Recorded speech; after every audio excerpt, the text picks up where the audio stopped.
Hello once again, ladies and gentlemen. Welcome back to the 2000 Fermat paper. We're up to question number 18. I think we're on the last page. Yep. So we're at question 18, and it says, if p is equal to 3 to the power 2000, every once in a while in contests you'll see the year used in some interesting way. Or sometimes the year will be among the multiple choice answers. That's usually when I will just guess and pick the year, see if I'm right or not.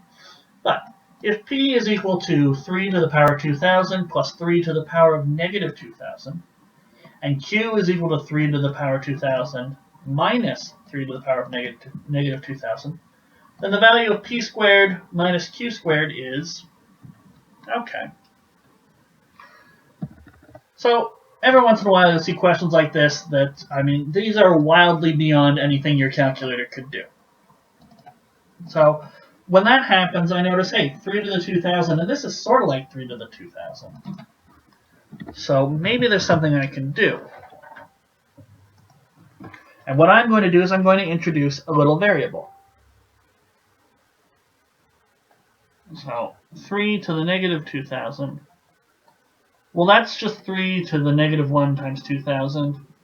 And with exponents, you can bring the product, one of the factors of a product outside the brackets. So this is 3 to the 2000 to the negative 1, which is the same as 1 over 3 to the 2000. Properties of exponents. If you raise to the negative 1, it's just 1 over the number inside. So what I'm going to do is I'm going to let x equal 3 to the 2000. Okay? I'll take x out, make it very easy to manipulate things, and then I'll bring it back in later. So what does that make p? Well, p is 3 to the 2000, so that's x, plus 3 to the negative 2000, which is 1 over x. And q is going to be x minus 1 over x. So now it's much easier to work with p squared minus q squared. X plus 1 over x squared minus x minus 1 over x squared. Okay. So that's going to be x squared plus 2 times x times 1 over x plus 1 over x squared. So that's what p squared turned out to be. Minus, so we'll keep everyone in brackets until we're ready to have them mingle, x squared minus 2 times x 1 over x plus 1 over x squared. Okay. So let's simplify this. I see I have an x squared and a minus x squared.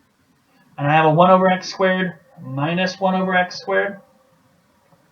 And then I'm left with 2x 1 over x minus negative 2. So minus negative turns into a plus 2 1 over x. So that's 4x over 1 over x.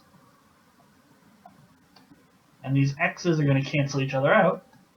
And it's going to be 4. I don't even need to substitute the x back in. The x was, this 3 to the power 2000 was just there to make our complication that much harder. It turns out the whole thing simplifies very quickly to 4. And you can see that for yourself if you were to look at smaller values. Maybe let's just let x be 2.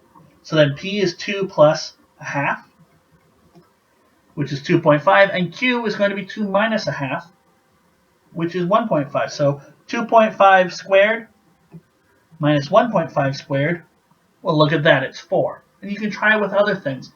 So the 3 to the 2000, the value of x didn't matter. It's always going to be 4 like this. So let's hope 4 is one of the answers. There it is. At the very end, it's E.